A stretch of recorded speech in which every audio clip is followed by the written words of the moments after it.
Hello students, मैं आप लोगों को हिंदी व्याकरण में शब्द के बारे में बता रही थी। तो शब्द के बारे में कुछ चीजें मैंने आपको बताई थी, जैसे कि अर्थ के आधार पर पिछले क्लासेस में मैंने शब्द अर्थ के आधार पर शब्दों के भेद के बारे में बतलाई थी।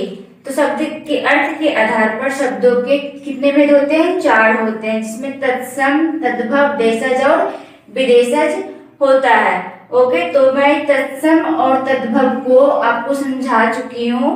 अब आगे मैं देशज और विदेशज के बारे में बताऊंगी कि देशज शब्द और विदेशज शब्द क्या होता है। तो अभी तक के वीडियो को अगर लाइक नहीं किए हो तो लाइक करो, सब्सक्राइब नहीं किए तो सब्सक्राइब कीजिए, और अगर आप किसी को शेयर कर रहे हो तो आप शेयर भी कीजिए, ताकि नेक्स्ट स्टूडेंट को इजीली वीडियो मिल जाए और उन्हें पढ़ने में आसानी हो। तो आइए हम देखते हैं देशज शब्द कि देशज शब्द होता क्या है। देशज शब्द को हम समझते हैं। तो देशज जो हमारे देश में बोले जाता है, तो उसको हम किस तरह से डिफाइन करेंगे? तो वे शब्द जो एक ही प्रदेश में एक ही प्रदेश में बोले जाते हैं उसे देशज शब्द कहते हैं। क्या कहते हैं? देशज शब्द कहते हैं। जैसे लोटा, पगड़ी आदि। जैसे कि अब हम लोग के हर प्रदेश की अलग अलग लैंग्वेज होती है, भाषा होती है। जैसे बिहार में क्या होता है, मगही बोले जाते हैं, हरियाणा में हरियाणवी बोली जाती है। तो उस चीजों का उच्चारण अलग अलग ढंग से होता है। जैसे कि लोटा, तो लोटा को हम लोटा बोल रहे हैं, लेकिन अगर एक अलग स्टेट में बोला जाएगा तो कुछ और बोला जाता है। पगड़ी को पगड़ी बोल रहे हैं, लेकिन अगर हरियाणा के लोग बोलेंगे तो इसे कुछ और बोलेंगे। ओके, तो हम आगे देखते हैं नेक्स्ट विदेशज। विदेशज शब्द क्या है? तो विदेशी भाषाओं के वे शब्द जो हिंदी भाषाओं में मिल गए हैं, क्या हुआ? मिल गए हैं, उसे विदेशी भाषा कहते हैं। उसे क्या कहते हैं? विदेशी भाषा। जैसे कि आपका स्टेशन ये क्या है? हमारा विदेशी भाषा है, हिंदी भाषा नहीं है। ओके, स्कूल हमारा क्या है? ये भी विदेशी भाषा है, ये हमारा देसी भाषा नहीं है। आप कभी किसी या तो वो पढ़े लिखे हो या ना हो, कभी आप नहीं सुनोगे उनके वो कभी भी ये नहीं बोलते, स्टेशन को स्टेशन ही बोलते हैं, उसका हिंदी नहीं बोलते हैं। जबकि ये क्या है? हमारा विदेशी भाषा है। और स्कूल को लोग स्कूल ही बोलते हैं, या वो पढ़े लिखे हो या ना हो, वो स्कूल को विद्यालय नहीं बोलते, स्कूल को स्कूल ही बोलते हैं। ये हमारा क्या है? विदेशी भाषा है। तो हमारा अर्थ के आधार पर जो भाषाएं थी, तत्सम, तद्भव, देशज, विदेशज, उसके बारे में हम जान चुके हैं।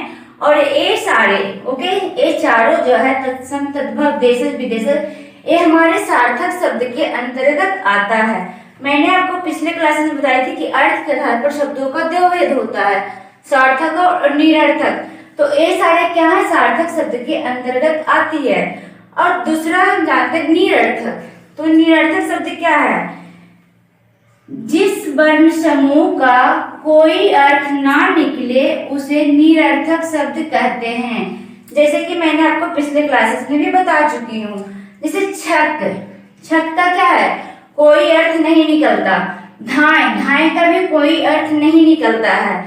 इसी तरह से बहुत सारे शब्द ऐसे हैं जिसका कि कोई अर्थ नहीं निकलता हो, लेकिन इनका अर्थ कब निकलता वो आप जानिए। कभी कभी ऐसा होता है कि निरर्थक शब्द हम जब वाक्य में अगर हम वाक्य बना रहे हैं, उसमें निरर्थक शब्द को अगर हम जोड़ देते हैं, प्रयोग करते हैं, तो उसका अर्थ वहां पे निकलता है। जैसे कि आपको मैंने नोट करके लिखवा चुकी हूँ कि ऐसे शब्द वाक्य में प्रयोग होकर केवल अर्थ देते हैं। कहाँ अर्थ देते हैं?